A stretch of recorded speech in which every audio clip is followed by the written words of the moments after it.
25-week update. I'm 25 weeks and 2 days today, back doing this on the Tuesday. I didn't do a 24-week update, which I'm a little bit annoyed at myself for, obviously. But just the last couple of weeks have been a bit hectic in our personal lives, and it's been a bit stressful to say the least. Either way, I'm also going to continue to do these updates, and there wasn't a huge amount to update, and there still really isn't. I feel like I said that every time, but yeah, there probably isn't a huge amount to update on really. Mainly, we have been investing in getting a few bits for baby and incorporating the things that we're going to obviously use with him in our room. So we managed to get a snuzz pod this week, which was a bargain. I don't know if many of you know what snuzz pod is, but over here in the UK it's like the best go-to co-sleeper. And I'd looked at them, I think I looked at them when I was pregnant with Viola. They weren't as big back then though. And then definitely like before I was even pregnant with this one, I'd looked at them and I knew that I'd like them, but they're just so expensive. And you have to buy everything pretty much separately. Like you have to buy their mattress and their mattress protector and sheets and stuff, because not a lot of other places do their sheets that fit them, because it's a unique size and stuff. It sort of put me off because it was going to be like nearly £300 brand new. And then I saw on a selling site, on a Facebook selling site, someone was selling, she was selling the snuzz pod, a white snuzz pod, which is what I want, the mattress, mattress protector, sheet from Little Green Sheet, which is the people who make snuzz pod, and 2 fitted sheets from John Lewis, which are one of the only ones that make them, that fit them. And yeah, it was in amazing condition, and all of that was for £95 I managed to get it for. She was originally selling like thing for £100. I managed to knock her down a little bit more. But yeah, and she was a lovely lady. She'd only had it for 6 months because she'd only had it for her little girl, and she was only in it for 6 months, and it was in really good condition. She obviously looked after it, and I was like, yes, like I finally got what I wanted, and just so happy. It's currently here, this side of the bed, but it will be going over my side of the bed, and we will be attaching it to our bed, which makes it all more exciting. Like, he has a place to sleep now. Pretty happy with that. We also picked up a changing table chest of drawers. Now, we're not really going to be using it probably as a changing table, but it was just so happened that it was cheap and it was kind of what we were looking for. Someone was selling it for £10. It used to be an IKEA one. I'll try and possibly insert a picture. But yeah, they'd painted it, and it looks really nice. It's got a few little scuffs and stuff, and little marks on top that obviously need going over, and that's why she was selling it so cheap. But otherwise it's perfect. Like, there's nothing wrong with it at all. Like I said, it's handy to have it as a changing table, but we probably won't be using that because I just have a change mat beside my bed that I pull out and change him on most of the time, and probably otherwise around the house. But we're going to definitely use, it's got like 2 shelf bits, and we're going to be using that for where his clothes go, and probably the rest of the drawers will be for me and Liam, but we haven't quite figured it out yet because we're changing our whole wardrobe system around anyway, so everything's a bit in process, and that's kind of what we've been doing over the last 2 weeks. We've been moving this room around. It probably doesn't look any different from this angle, but my desk used to be over there, it's now over there near the window. The twister was over there, we've got the snuzz pod.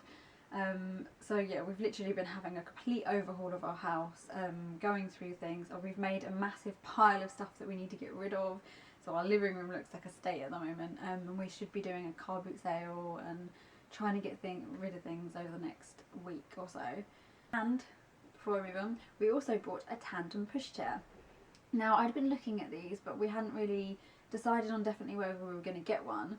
And I just sort of left it that if we found one that we thought was a good price, either second hand or even brand new, then maybe we'd invest in it. But we kind of wasn't sure because Isla walks most of the time now. She does get tired still. She does still use a pushchair on and off. Mainly if we don't know we're going to be out a lot for a long time, like of the day. And I don't know how she's going to be come Christmas. And I'm hoping that she'll probably be walking more. But I still feel bad taking that option away from her and just having the baby in the pushchair and her not having a pushchair. Like, I don't want that to be like a jealousy thing. I don't think it will be, but at the same time I felt bad that she didn't really have that option of having her own seat. And the one I'd been looking at was the Hawk Freerider tandem pushchair. Yeah, like I said, I've been looking at it, but it was quite pricey. A brand new, I think it's like £180, and you can then get car seat and car seat adapter to go on top, and that's like another £80 from what I looked at. Then I saw this again on a selling site for all of it with the car seat and the car seat adapters for £50, and she basically said that she never used a car seat and hadn't used it from when they were older anyway, so they didn't really have that side of things, but just bought it all as a bulk thing. And yeah, it's in amazing condition, and Isla loves it. She's already sat in the back of it and she's obsessed with it. We literally have it up in our living room at the moment because she wanted it and she wanted to sit in it and stuff. We need to pack it away really. I'm just so grateful that we managed to get it for so cheap, and we got it all in one, and that we, you know, that's not an issue now. Like, and it moves so nicely, and it's nice to have a tandem pushchair. Moving on to my weight. If you see in the beginning of this, I'm 8 stone 1 pound now, so nearly, if I gain 2 more pounds, it's nearly a whole stone since the beginning, because I was 7'3" at the beginning of this pregnancy, and I'm 8'1" now, so that's 2 pounds in the last 2 weeks as well, so I'm pretty on track. I'm still gaining a pound a week. Symptoms. My pelvic girdle pain has still been a nightmare. My back has still been a nightmare. It still hurts on a regular basis. If I do a lot, I get really stiff and it's really hard to get going. We've still been trying to ease it with all the things they sort of suggest, but it just doesn't seem to, it's definitely not any better. I don't know if it's really any worse, but it's still pretty painful. And I've got my midwife appointment tomorrow, which I'll definitely obviously update with you guys next week, and I'm hoping that she'll take me a little bit more seriously and maybe like get me some help basically, because I just think I need some guidance in if there's anything else I can do to make it easier. I feel like I'm really scared about this pain like continuing and getting worse towards the end. Like, I'm only going to get bigger, and I think like if I'm struggling now, what is it going to be like towards the end? And like, I mean, I struggle to sleep because getting comfortable and turning over in the middle of the night is really painful, and it just, like, I never felt like this with Isla, I'm sure not until very end at least, and even then I don't think it was quite the similar pain. I've definitely been getting ligament pain as well, like stretching down below, and I think that's definitely because my bump starts lower, like I said, my trousers and everything feel like they dig in more, despite the fact that my belly's not necessarily completely that much bigger than last time, so it's like, it's just so different and frustrating. But hopefully I'll be able to work through it and it'll be okay, and obviously I'm hoping that she'll be able to help me, the midwife, in some way tomorrow. Heartburn has really kicked in this last 2 weeks. Pretty much every single time I go to bed I have heartburn, and it's definitely worse when I go to lay down properly.